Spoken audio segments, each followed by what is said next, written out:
after adjusting the toolbar a little bit, it crashed on me. That's alright. As you can see, I went with functionality versus screen space. So the save is closer to save my finger having to go all the way up to here instead. And I also moved the toolbar around to things that made sense to me, and only the things that I used. So I wouldn't have to worry about the massive amount of stuff that was here. Now there are a few things to the right of the toolbar here, like volume. Pointless. I do volume in a different program like HitFilm Express. Initialize bar layout. I'm not pressing that ever. And then show and hide frame line. The frame line is that bar that went across. Now, what the frame line is this, but also here. Of course, I should probably load up that tutorial thing that I had. Where is it? There we go.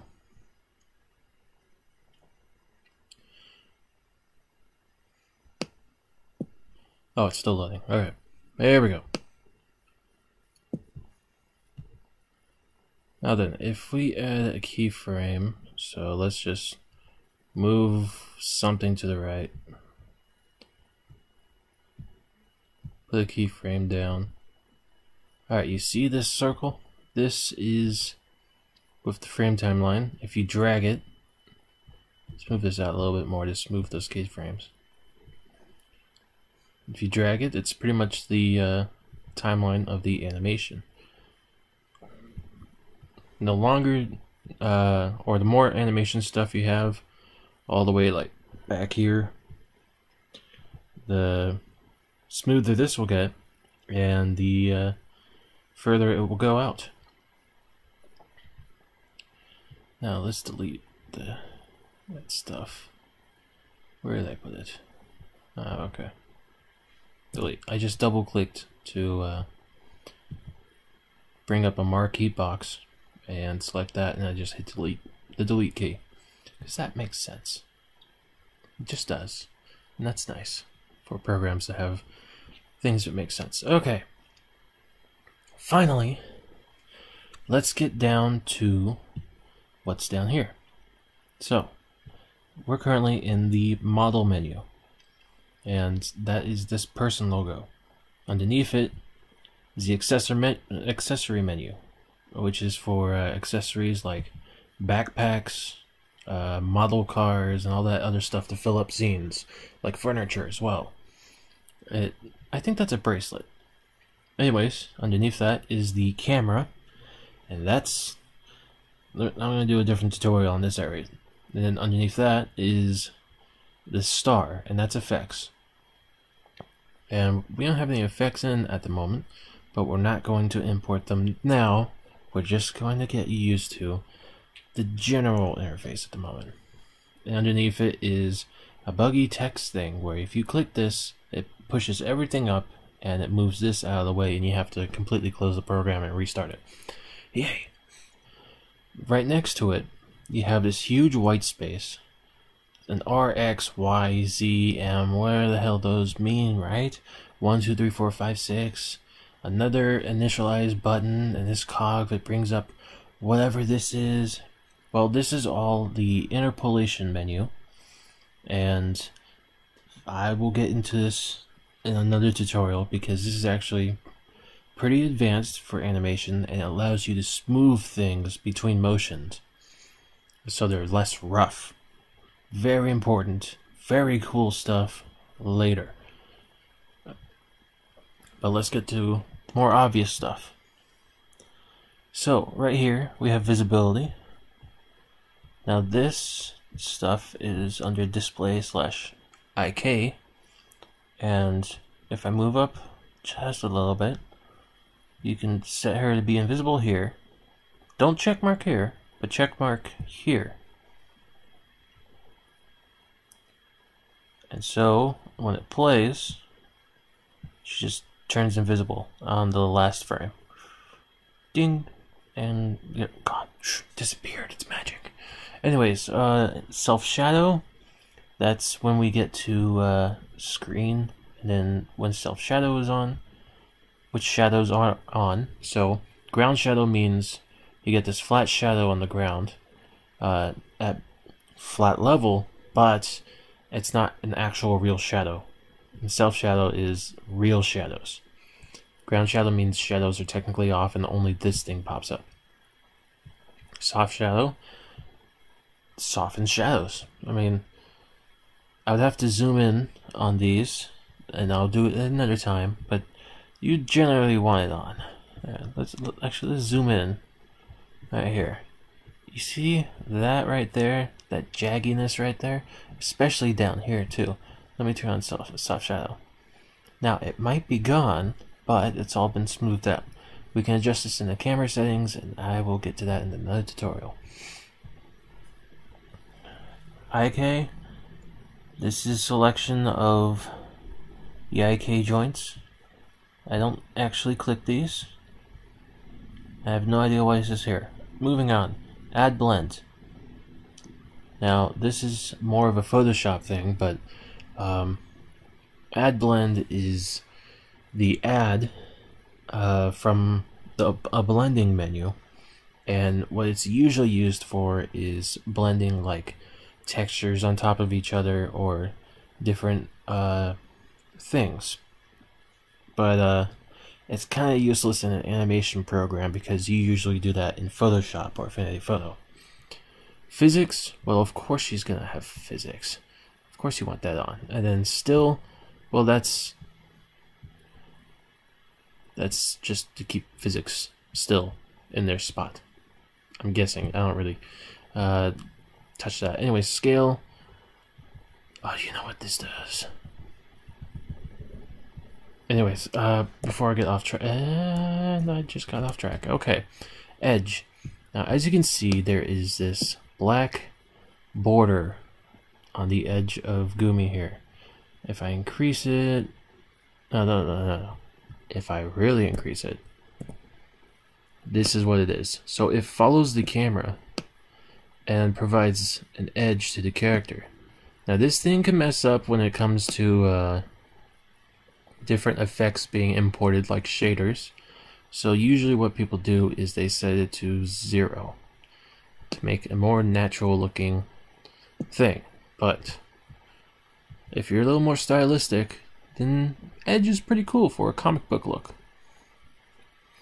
Now, this eye is information on the model, and this is a surprisingly useful thing. So edit related bones. So what you do is, let's see, let me import another model because it transfers the root bone from one model onto another. So let's go with you, because you're actually a pretty great model. Let's move you to the side, and let me get the reboot again by selecting the character. Alright. So the root bone at the base of the model. Now, if we set her root to be Gumi, and these are all different. Let me. You can scroll through these with the middle mouse wheel or with the arrows. Now, what it's doing is, alright, all these different joints have names, and if I set the root to Gumi and then open up this is all of Gumi's different things. So if we go to waist, her root is now level with Gumi's waist. So if I set that there, now wherever I move Gumi, especially her waist, well, of course it would just do that. Okay, there we go. So in case you ever want to give somebody a piggyback ride and have an easier time, they'll just be simply attached to that part.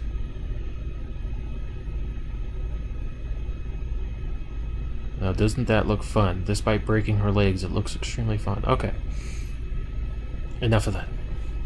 Now, this white box, initialize, this white box is pretty much this menu right here. If we go down to here, this is all position and angle. Did I skip anything? No, I didn't. I'm impressed. Okay, spline, still don't know what that is. Physics, of course we won't want that on. That's just another physics thing. Let's hide her real quick. Just focus on Gumi. Now, if I were to move Gumi, these numbers will suddenly become alive. Of course, that is that duplicate root bone that I need to get rid of. Anyways, this is the exact same thing as adjusting her rotation, angle, everything on the screen. Exact same thing. It's just extremely detailed numbers of it. And that's it. Oh, there's a bug. The scroll bars are not showing up here. But that's okay, because we just use these. And local and global to set these up. Now, underneath that is the expressions. Let's reset Gumi here. Turn off all these bones. Very really confusing to look at. So expressions. Now mouse is actually mouth. Yeah, I have no idea why it's mouse. Anyways, etc is a whole bunch of different things. So hold on, let me do this one thing at a time. So mouth. This one seems to be opening up her mouth in like a hey smile. Let's see, let's go down one. Now I just clicked it and pressed the arrow key downwards, but this one's just general smile. I like that one. You can use the scroll wheel to scroll through these. It's kind of fast, but it's great for getting around. That's middle mouse wheel for scrolling. And then once you click it, you can also use the arrow keys. Now some models might be broken, and there might be duplicate things, and these might not work, but that's why I usually stick to TDA or consistent model makers. This is the cat face right here. Alright, so that whenever you make one of these, you have to click this check mark. In fact, any animation is going to require clicking and then she's back. Okay, that's fine. I'll just make you invisible throughout the entire thing by going back to the beginning. Visible check mark. Okay, and I still have it set to camera. Well, isn't that fun?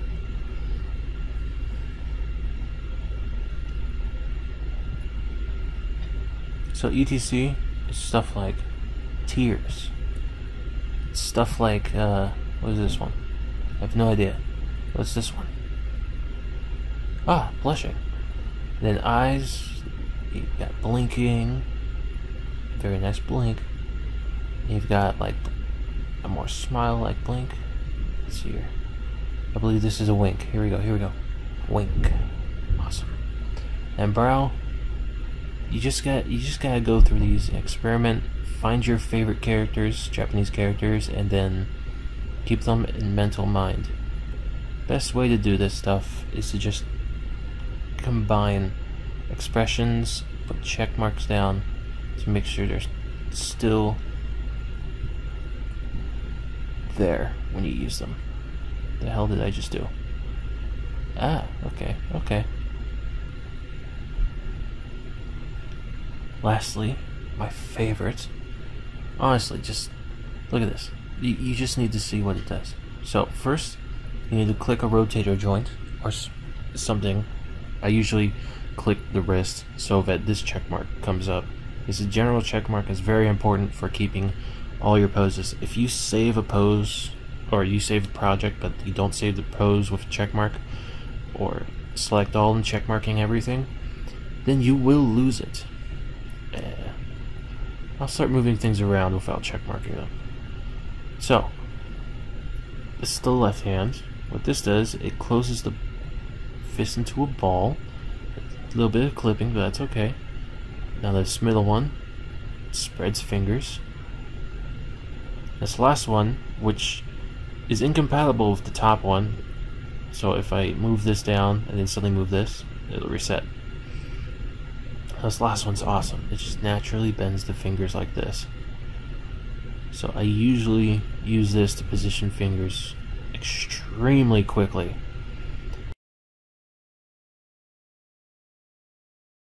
Okay, let's start moving her around and show you why clicking the check mark is incredibly important. I just actually moved the elbow of that one joint, and yikes. Okay, so as you can see, I've done all this work, all this extremely lazy work to position her into this almost twerking pose. And you think, oh yeah, I'm done, let me just save this. I actually could have just clicked this. Let me just save this right now. And when I load it back up, next morning, she's gonna be just like that. Well, let's load it back up.